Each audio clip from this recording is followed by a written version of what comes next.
obrigada, Pai. Muito obrigada, Senhor. Aleluia, irmãos. Amém. Glória a Deus. Pode sentar no seu lugar.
Mas eu sei da realidade de quem eu sou, sabe, diante de Deus e na verdade, por todos os dias pedir, Senhor,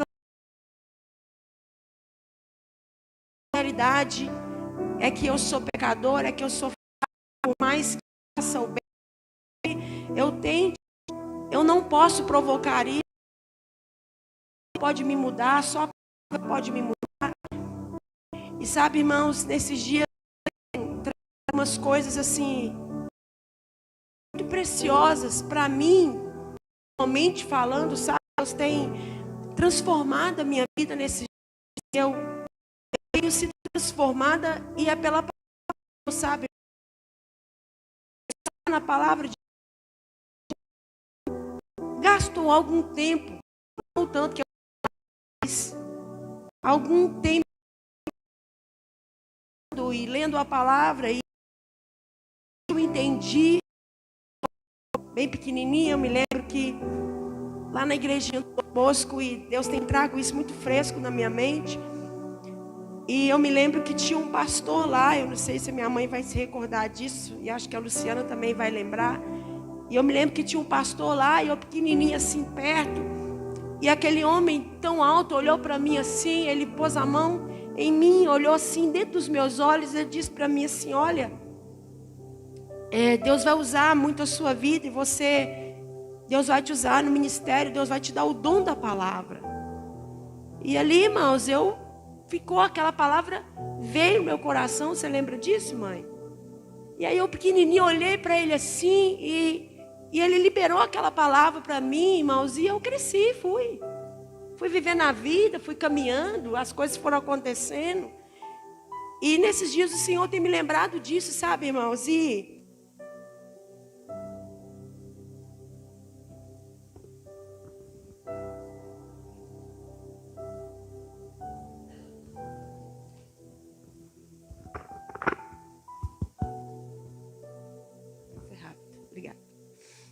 uma convicção que eu tenho, sabe, irmãos, que isso Deus vai amadurecendo na gente. Às vezes você aprendeu e você tem escutado tantas frases de efeito sobre propósito, sobre ministério, sobre chamado.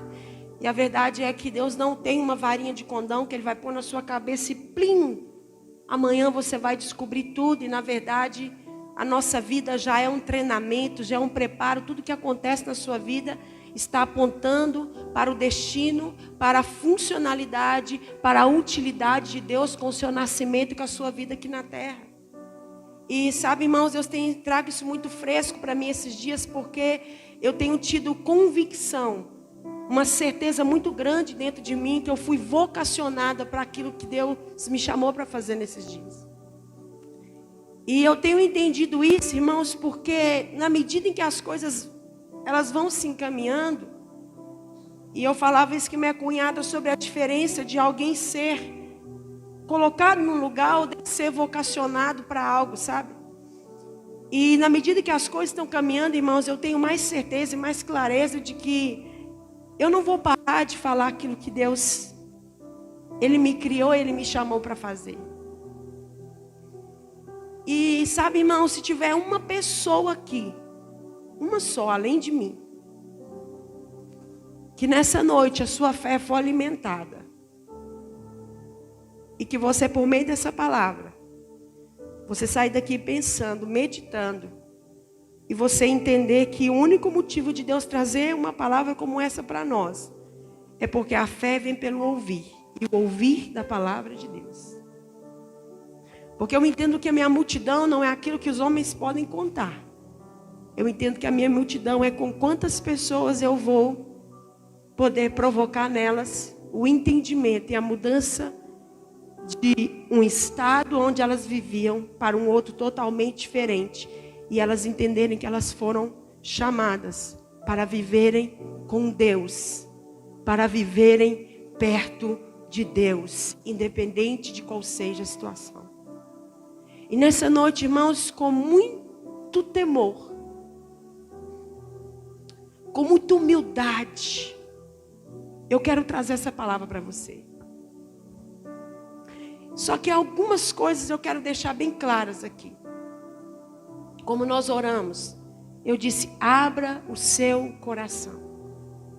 Essa palavra, ela não é muito comum. Tenho quase certeza que muitos não escutam, muitas vezes. Não é uma palavra que dá ibope, mas não é por isso que nós estamos aqui, não é para dar ibope.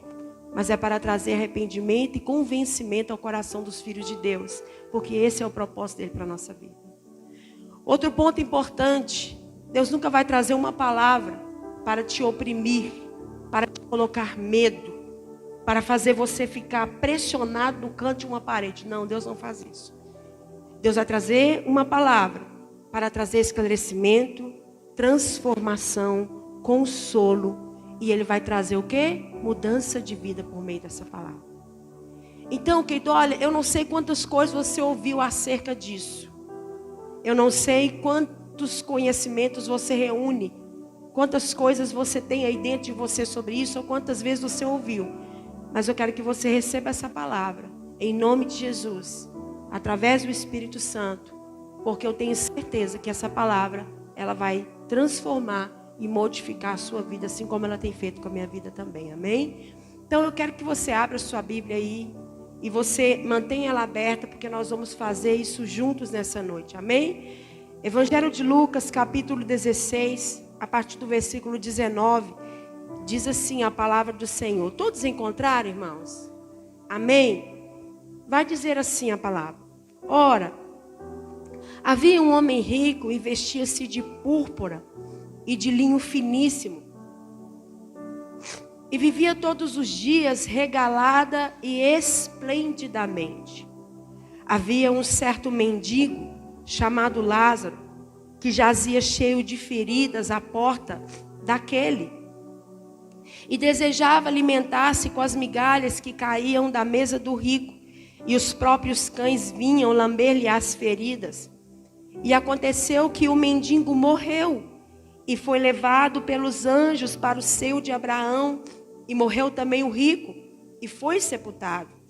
E no inferno ergueu os olhos, estando em tormentos, e o viu de longe Abraão e Lázaro no seu seio.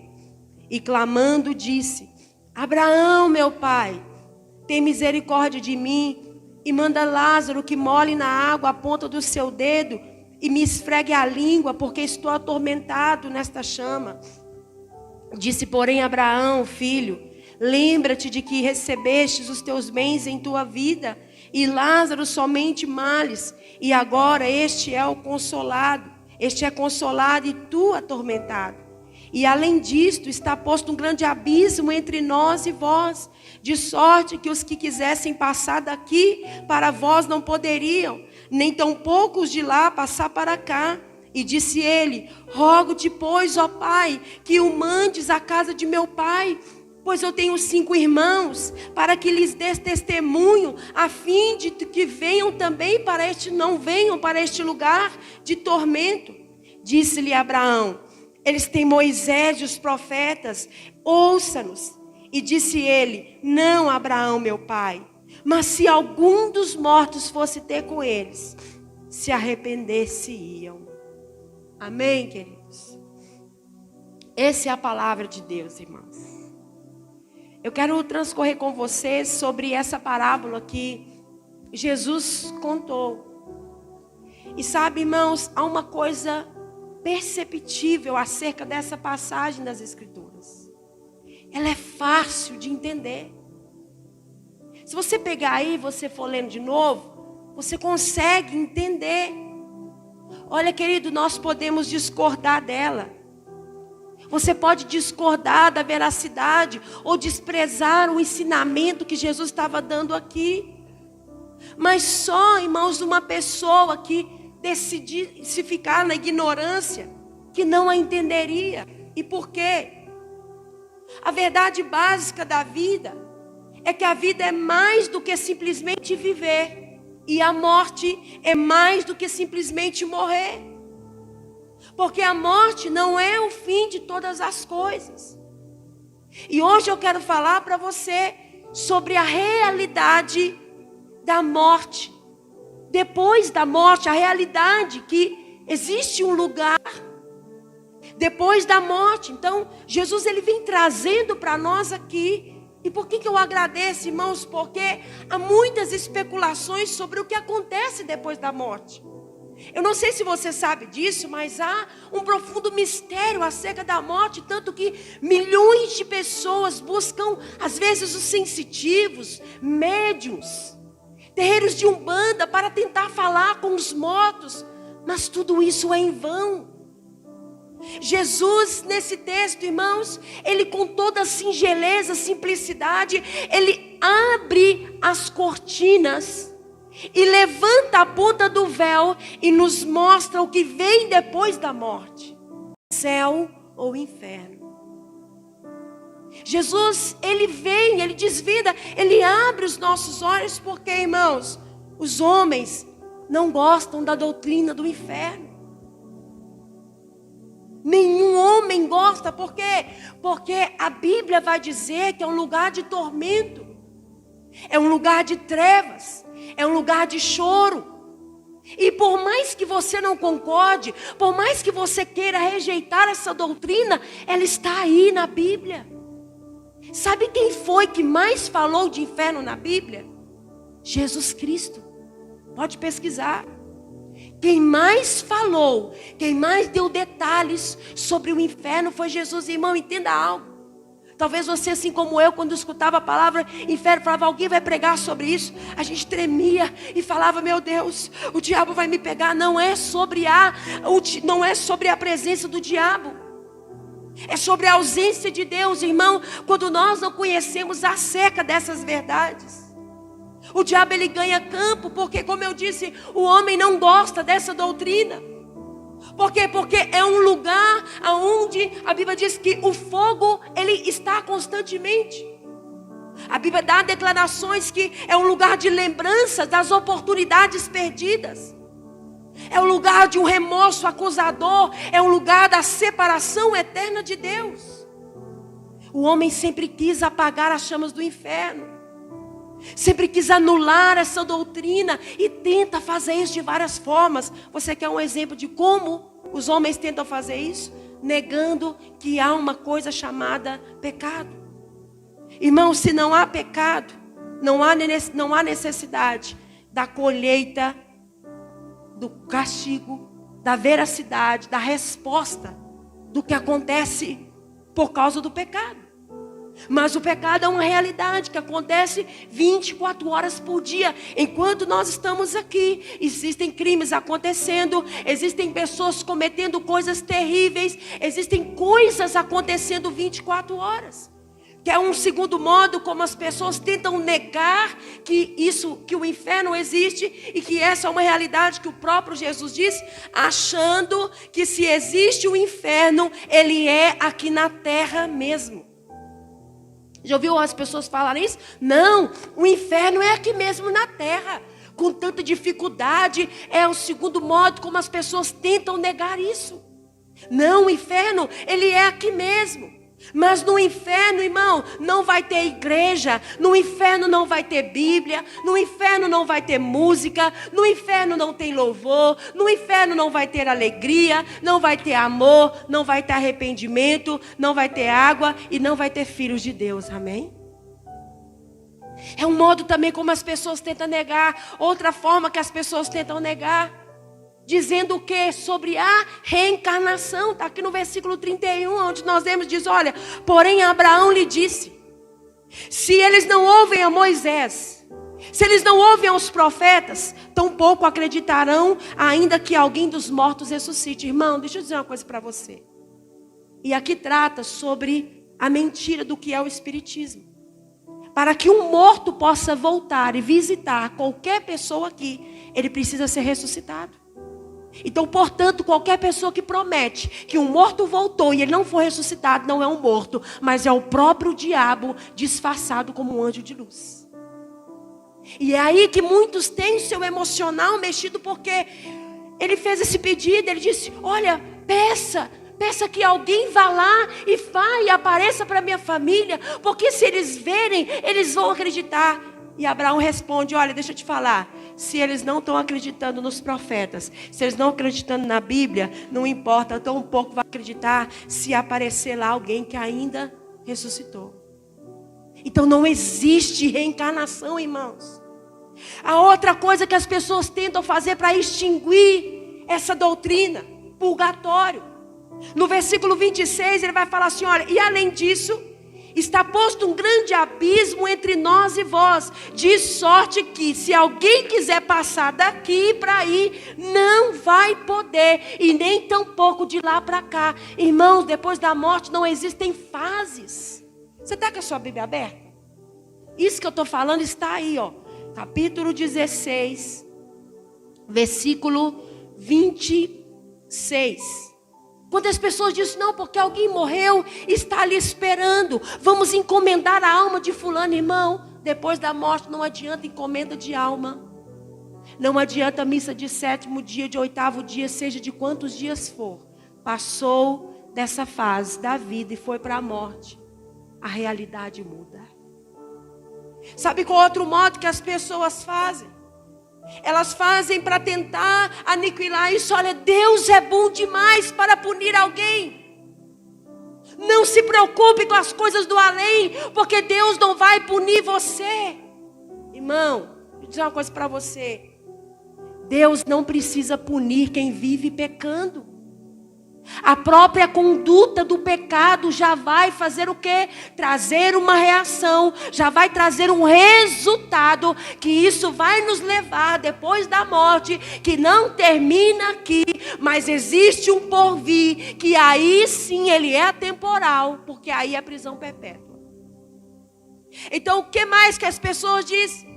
Andar tão ocupados que não tem tempo para pensar nas coisas eternas, irmãos. Por quê? Estão permitindo que as suas almas ficam nas grades das atividades. Não tem tempo. Eu não tenho tempo para pensar nas coisas eternas. Eu tenho que trabalhar, eu tenho que estudar, como se aqui fosse tudo. E não é. E quem está falando isso é o próprio Jesus.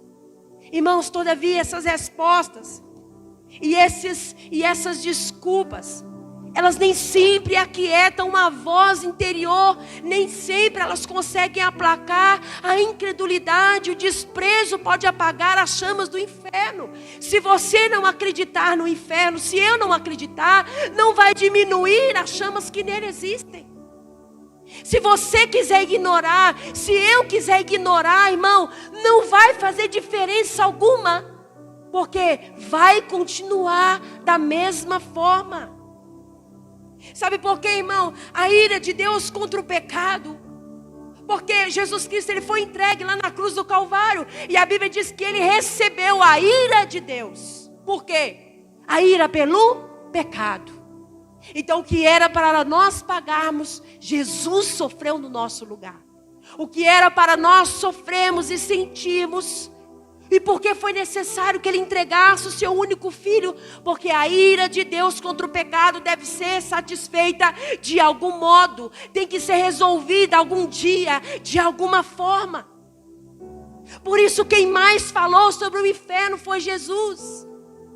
Irmãos, ou o inferno é uma realidade, ou Jesus está mentindo. Porque ele falou sobre o inferno. Então Jesus está mentindo para nós? Se o inferno não é real, Jesus ao falar seguidas e várias vezes, ele estava mentindo para nós? Creio eu com toda a veracidade, irmãos, que não. Porque Jesus não mente. Amém? Então, querido, olha, me acompanha aqui. Aí olhando na sua Bíblia.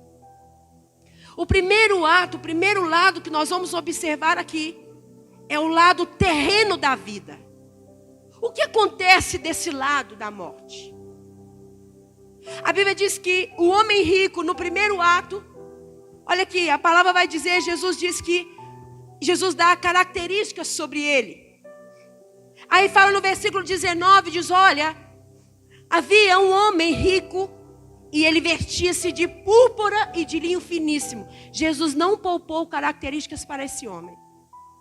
Sabe que Jesus falou, ele vestia-se de púrpura. Sabe o que era púrpura? Era um tecido muito caro, que ele era tão raro que ele era pintado através de um molúsculo do mar. Pegava-se aquele molúsculo, tirava-se a toxina dele e pintava-se. Então, irmão, não era qualquer um que vestia púrpura e linho fino. Então, isso mostra que aquele homem, ele era rico e ele tinha tudo na vida. E tudo dele era riqueza e era beleza. Ele vivia em uma mansão.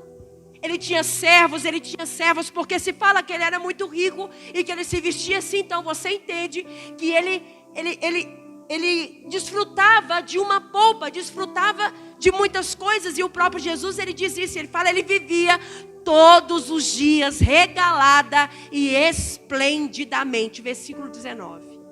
Jesus deu características claras. E fala que ele vivia no prazer.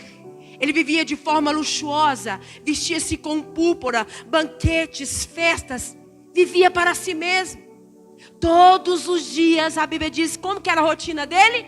Todos os dias ele vivia esplendidamente. E sabe qual era a característica? Ele era religioso, irmão. Porque ele conhecia Abraão, ele chamou Abraão de pai. Aí, quando nós olhamos aqui, nós observamos que não é um rico acusado de crimes. A Bíblia não diz, e Jesus falou que ele era um homem rico e ele era corrupto, não. Ele não era taxado de caluniador. Não fala que ele era um assassino, um adúltero, um imoral. Mas também mostra que Jesus quis dizer que ele vivia todos os dias arregaladamente. Então, mostra que também esse homem não tinha tempo para Deus, apenas para as suas necessidades. Isso mostra que o problema, mas você vai falar então, porque Jesus usa o exemplo do rico e do mendigo. Então o rico não vai entrar no céu e o mendigo, não é isso que Jesus estava falando. Jesus deixa bem claro aqui que o problema não era o dinheiro do rico. O problema não era ele vestir boas roupas. O problema era que o seu Deus era o dinheiro. E a sua vida era para si mesmo. Seu negócio era o hedonismo. O que é o hedonismo? A adoração ao ego. Satisfaz-se a si mesmo. Então não tem tempo para Deus. Todos os dias a Bíblia diz que ele vivia dessa mesma maneira. O problema não é a riqueza, mas é a riqueza sem Deus, irmãos. Mas tudo corria bem. Até que um dia o homem rico ficou doente. Não foi isso que aconteceu aí? Ele ficou doente e ele veio o quê? Ele morreu. Aquele homem adoeceu. A morte está constantemente procurando novas vítimas. E ela entrou rudemente pela porta da frente. Aonde? Na casa do homem rico. Enquanto ele estava assentado, provando os doces vinhos da vida, A morte arrancou de repente das suas mãos, dos seus dedos cheios de anéis. E a morte falou-lhe verazmente, enquanto aquele homem se esplendia em todo aquele luxo: vai morrer hoje. E ele morreu. E é o que a Bíblia está dizendo. Irmãos, imaginem comigo que funeral que esse homem não teve. Imagine comigo, todos os parentes estavam lá, muitos amigos, as autoridades, porque ele era um homem rico, irmão. Então, ele era um homem de fama, um homem respeitado. Então imagina que funeral que aquele homem teve. Pessoas com certeza lhe dando o último adeus, fazendo suas últimas homenagens. Uma urna toda enfeitada, cheia de riqueza. Foi um funeral cheio de pompa, a cerimônia religiosa. Agora todos dizem: descansou. Esse descansou, agora acabou aqui. Irmão, não se esqueça. Esse é apenas um lado da história. Há muito mais depois da morte. Do outro lado, amados, você acompanha aí, você vê que também morreu quem? O mendigo. E a Bíblia diz que o mendigo, ele agora nós vamos conseguir voltar para o outro lado da morte. O pobre homem Lázaro, aqui no versículo 20, diz que havia também um certo mendigo, e ele estava o quê? À porta de quem? Na porta de quem que ele estava? Oi? Do rico. Aonde que o mendigo ficava, irmãos? Na porta do rico. E a Bíblia diz que ele ficava lá, e ele ficava mendigando, observando a cena. Basta ver que um dia o mendigo também acabou morrendo. Isso mostra uma coisa para nós, irmãos: a morte vai alcançar a todos, sejam ricos, sejam pobres. A morte é um mal irremediável para qualquer homem. Da mesma forma que o mendigo morre, uma grande celebridade também morre. E olha para você ver que interessante, aquele mendigo acabou morrendo. A morte alcançou ele também, arrancou a sua vida. E é interessante porque ele não tinha amigos, ele não tinha cortejo, ele não tinha flores. Com certeza ele não teve alguém, porque, olha que interessante, diz que o rico foi sepultado. Está aí na sua Bíblia, no versículo 22, observa para você ver. E aconteceu que o mendigo foi levado para os anjos, para o seio de Abraão, e morreu também o rico, e foi? Só que o pobre falou que ele foi sepultado. Provavelmente, irmão, sabe o que aconteceu? A Bíblia diz que aquele homem ficava ali. E que os animais, os cachorros, eles vinham e faziam o quê? Lambiam as feridas daquele homem. E talvez você sente um asco, um nojo muito grande ao saber disso. Mas, provavelmente, aquele homem não teve um funeral, porque os próprios cães se encarregaram de fazer o seu sepultamento. Diferentemente do rico, aquele mendigo não tinha amigos, não tinha cortejo, e pois ninguém se importava com ele. Nós não sabemos ao certo o que fizeram com o corpo dele, mas é o que eu estou dizendo para você, irmão: há uma possibilidade que os próprios cães tenham se encarregado do sepultamento daquele homem. Por quê? Porque ele foi adoecendo e eles acompanhavam ali a cada dia a morte daquele mendigo. Mas aqui é apenas também um lado da história. Agora nós vemos Jesus levantar a ponta da cortina do véu e mostrar a vida depois da morte, mostrar que é real, mostrar que a sepultura não é o ponto final de ninguém. Se você tem crido nisso, pare, você precisa agora examinar as Escrituras e entender que a morte não é o ponto final. O segundo ato que nós vemos aqui é o que acontece depois da morte com ambos, tanto com o rico, tanto com o mendigo. No primeiro lado terreno de suas vidas, um deles era extremamente rico, o outro extremamente pobre, miserável. Uns se assentavam numa mesa farta, o outro vivia junto da porta do rico, mendigando uma migalha de comida. Um é atraente pela sua riqueza, o outro é repulsivo pela sua extrema miséria. As pessoas o enojam. Um andava empolvoado num linho fino, o outro vivia cheio de trapos. Mas aqui o Senhor Jesus quer nos ensinar algo. Mas há diferença nos homens, nos que não aparecem nas roupas, nas casas e nas ocupações. Há diferenças que não aparecem nas suas roupas, nas minhas, na casa que nós vestimos, na profissão que ocupamos. Porque depois da morte, o contraste do destino desses dois homens continuou. Mas a situação se inverteu. E é isso que eu quero levar você a observar. Primeiro, olha Lázaro. Aquele homem vivia de uma forma miserável. Ele desejava comer, irmãos, e não tinha. Os cães vinham lamber as suas feridas. Essa era a realidade terrena de Lázaro. Essa era a realidade daquele homem quando a cortina foi levantada depois da morte do pobre. Nós vemos os anjos cheios de alegria em servir, carregando Lázaro para o céu. Observe essa palavra, querido. Se antes a Bíblia nem menciona que Lázaro teve um enterro digno, porque ele não tinha amigo que chorasse no caixão dele, porque ele não tinha quem o reconhecesse, porque ele não tinha quem visse o seu valor. Agora, do outro lado da morte, do outro lado do abismo, a palavra do Senhor diz que os anjos... Agora então não foi um anjo só. Quando a cortina foi levantada, Deus mostrou que agora vem os anjos e carregam aquele homem, aquele pobre, cheio de alegria, para o céu, para o seio de Abraão. Está aí na sua Bíblia. Está escrito aí: aconteceu que o mendigo morreu e foi levado pelos anjos para o seio de Abraão. Você está entendendo que não importa o modo como vivamos aqui, não importa as dores, um minuto no céu apaga toda uma vida de tristeza na terra. Um minuto no céu apaga toda a história de tristeza que você viveu aqui na terra.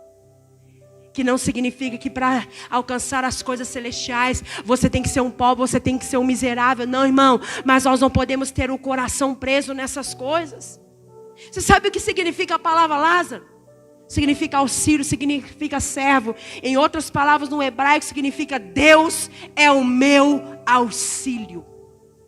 A palavra Lázaro significa Deus é o meu auxílio. Embora desprezado pelos homens, considerado uma escória pela sociedade, na sarjeta do esquecimento, embora prostrado, cheio de tragos, com fome, com chagas, pedindo migalhas, embora privado do convívio humano, assediado pelos cães, Lázaro confiava em Deus. O seu nome declarava isso: Deus é o meu auxílio.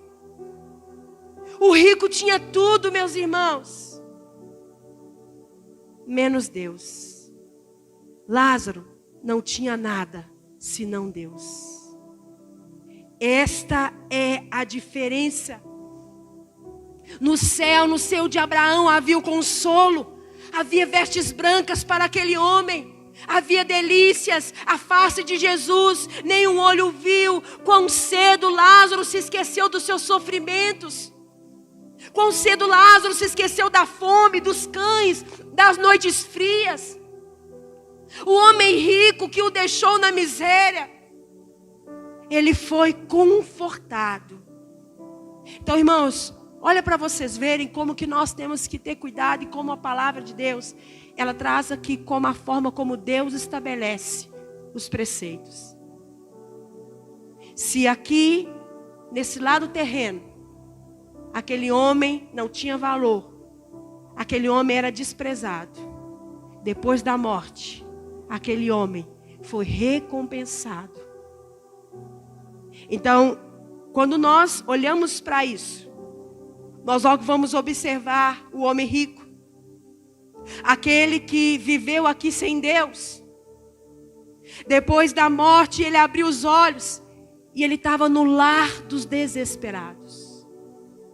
Irmão, aquele homem estava desse lado terreno, desfrutando de todo luxo. desfrutando de toda a riqueza, de tudo aquilo, toda a pompa, toda a elegância. De repente vira-se o ciclo, abre-se a cortina. Então aquele que vivia sem Deus, depois da morte ele abre os seus olhos e aonde ele estava? No lugar dos desesperados. O mendigo repousou no seio de Abraão. O rico não teve repouso nenhum, pois como é possível descansar no inferno, irmãos? Então, se aquele homem dedicou toda a sua vida para descansar aqui na terra, pensando que tudo que estava proposto era aqui, ao fechar os olhos ele descobre então que já não havia mais descanso para ele, irmão. Abra sua Bíblia aí no livro de Hebreus, capítulo 9, versículo 27.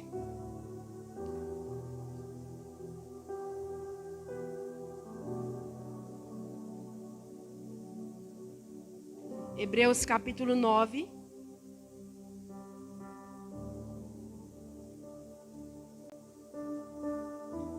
Versículo 27. Diz assim: e como aos homens está ordenado, mais uma vez, irmão, como refutar aqui a questão do espiritismo. E como aos homens está ordenado morrerem quantas vezes? Uma vez. Vindo depois disso o quê? O juízo. Quando assim também Cristo, oferecendo-se uma vez para tirar os pecados de muito, aparecerá uma segunda vez sem pecado aos que esperam para a salvação. Então a palavra diz em Hebreu que assim como os homens está ordenado, então não tem como fugir dessa ordem, morrer uma vez. Não existe esse negócio, irmão, de ficar morrendo, né? Puxou, agora vai para cá. Os que já morreram vai para cá, os que morreram pela metade fica aqui, porque aí depois Jesus vai reunir todo mundo. Não, irmão, aos homens está ordenados morrer uma vez só. E o julgamento não acontece nesta vida. Primeiro vem a morte, depois vem o quê? O juízo. Quando transgredimos as leis da natureza, irmãos, nós sofremos imediatamente. Quer um exemplo? Se você colocar a mão no fogo agora, o que vai acontecer com você? Você vai queimar. Se você estiver caminhando aqui e você pisar num caco de vidro, descalço, o que vai acontecer com você? Você vai machucar. Por quê? Primeiro vem a morte, depois o juízo. Quando nós transgredimos as leis da natureza, instantaneamente nós sofremos. Não vai esperar, é agora. Se você for pular ali, ó, pula de 6 andares, o que vai acontecer? Arrebentar todo. Por quê? Com as leis da natureza, o resultado é instantâneo. Só que veja bem, preste atenção. Nas leis de Deus, podem ser aparentemente transgredidas, repetidas vezes, sem nenhum castigo aparente. Que é o que muitos têm errado e têm caído hoje. O homem que blasfema não parece sofrer nada com isso. Roubou, parece que quem rouba está melhor do que eu. Tem motivos para se vangloriar. Aquele que vive na impureza pode achar que isso é vida, irmão. Aquele que escolhe, fala, não quero saber mais de Deus, eu vou me acabar, pode ficar tranquilo. Pode ser que não vai acontecer nada com você. Eu não quero saber mais de Deus, não quero compromisso com o Senhor. Irmão, muitas vezes não acontece nada, porque com as leis naturais, o recurso vem na hora, o resultado é imediato. Mas na lei de Deus, as Escrituras nos dizem que toda vez as Escrituras dizem que todas as vezes que nós pecamos, que todas as vezes que acontece algo conosco, Deus envia uma vara de ferro para bater em nós. É isso que as Escrituras dizem? Não, irmão. Por que as pessoas pecam e acham que está melhor do que a gente? Por que as pessoas não querem compromisso com Deus e acham que está melhor do que você? Porque ainda não aconteceu nada com elas. Não é instantâneo. Então elas estão caminhando achando que está dando certo. Porém, a Bíblia diz que Deus marcou um dia em que vai julgar todos os homens. Primeiro a morte, depois o julgamento. Atos 17:31. Está marcado, querido. Pode ser que não aconteça nada aqui e eles não vão poder fugir do tribunal de Deus. Não há suborno no tribunal de Deus. Não há segunda instância no tribunal de Deus. Não tem como fugir. Vão ter que dar conta de cada palavra, porque está tudo escrito no livro de Deus. Cada ação, cada pensamento, cada intenção está registrado. Naquele dia os livros serão abertos. Será o dia do juízo. O dia do juízo, irmãos. Vai acontecer o dia do juízo, sim. Então não é porque eu pequei, nada aconteceu comigo. E já tem anos que eu vivo essa vida. Estou melhor do que vocês. Você já ouviu isso? Eu já, demais. Está marcado para mim, está marcado para você. O dia do juízo virá. Irmão, o homem rico, ele não despertou o santo. Entende uma coisa, querido? A morte não é varinha de condão, não. Varinha mágica, não. Algum anjo agita sobre o enfermo, tirando todo o pecado e injustiça, varrendo toda a maldade, apagando todo o pecado. Morri, vivi uma vida toda errada, morri, agora estou santo. Irmão, isso não existe não. E tem gente achando que é assim. Não, irmão, as pessoas, elas gostam de crer que tudo vai ficar bem e de que todos estarão bem tão logo morram. Mas o fato persistente é que a identidade não se altera com a morte. Era ladrão quando morreu? Irmão, a alma dele vai ter que prestar conta. Mentia, morreu no adultério. Pronto, sou fiel. Não existe isso. Morreu no erro. Morreu no erro. A alma vai ter que pagar. Deixa eu te dizer, quando o rico e o mendigo morreram, você acha que foi o corpo deles que foi levado lá adiante? Foi levado para o céu? Não, foi a alma deles. O seu corpo, ele tem validade, mas a sua alma, ela é eterna. E é por isso que as coisas terrenas, elas são passageiras, mas as coisas espirituais, elas são eternas. Então não é varinha mágica não, irmão. A identidade não se altera com a morte. O rico não foi outro homem que se despertou na eternidade, não. Ele foi o mesmo. E ele se despertou para saber, sabe o quê? Versículo 23 de Lucas 16. Quando ele despertou naquela realidade, ele se despertou para saber de algumas verdades que nenhum de nós pode mudar, por mais que não concorde. Capítulo 16, versículo 23.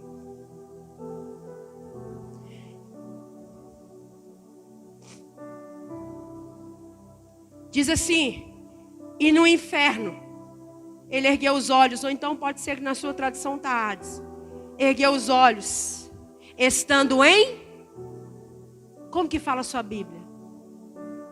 Tormento, o que mais? Tem alguma tradução que fala diferente? Então ele abriu os olhos, e quando ele olhou, ele estava em tormento. Então aquele homem, ele se despertou. Ele morreu, foi sepultado. E quando ele abriu seus olhos, ele estava no lugar, ele entendeu que o inferno é um lugar de tormento. Segunda verdade que aquele homem, ele, quando abriu os olhos, ele teve que entender. O inferno é um lugar de onde se vê a alegria no céu. Versículo 23 na parte B. E viu ao longe Abraão e Lázaro no seu seio, ou no céu. Irmão, presta atenção. O inferno é um lugar de onde as pessoas que estão lá, que desprezaram as oportunidades, que não se arrependeram, que sentiram remorso, que não viveram uma vida que glorifique a Deus, de lá, elas veem o quê? A alegria de quem está no céu. E a Bíblia que está dizendo, o inferno é um lugar de onde se vê a alegria do céu. Ele diz que ele olhando, ele olhou lá e viu Lázaro e Abraão no céu. Ele viu. Não diz que do céu você vai ver o inferno, não. Estou apontando sempre porque estou figurando, tá? A gente não sabe, irmãos. Mas quem está no inferno, aquele homem rico teve que concluir. Quem está no inferno vê quem está em alegria no céu. A terceira coisa que aquele homem teve que perceber a verdade que ele teve que ver ali do inferno. O inferno é um lugar onde não há consolo. Versículo 24 e 25. E clamando disse. Olha como que ele chama Abraão, irmão. Era um religioso. Abraão, meu pai. Tem misericórdia de mim. Manda Lázaro que molhe na água a ponta do seu dedo. E refresque a minha língua, porque estou atormentado nesta chama, irmão. O inferno é um lugar onde não há consolo. Orações não são ouvidas no inferno. Pedidos de misericórdia não são ouvidos no inferno. Olha o pedido daquele homem. Ele falou: pede Lázaro que molhe sua pontinha. Irmão, deixa eu dizer uma coisa para você. Imagine você comigo. Que uma mata muito imensa está pegando fogo. E de repente você vai lá e joga uma gotinha lá dentro. Que diferença que vai fazer? Nenhuma. E ele fez esse pedido, ele falou: olha, peça que ele molhe lá, porque para que eu tire essa agonia, para que ele refresque, porque eu estou atormentado nestas chamas. Outra coisa, irmão, versículo 26, outra verdade, o inferno é um lugar onde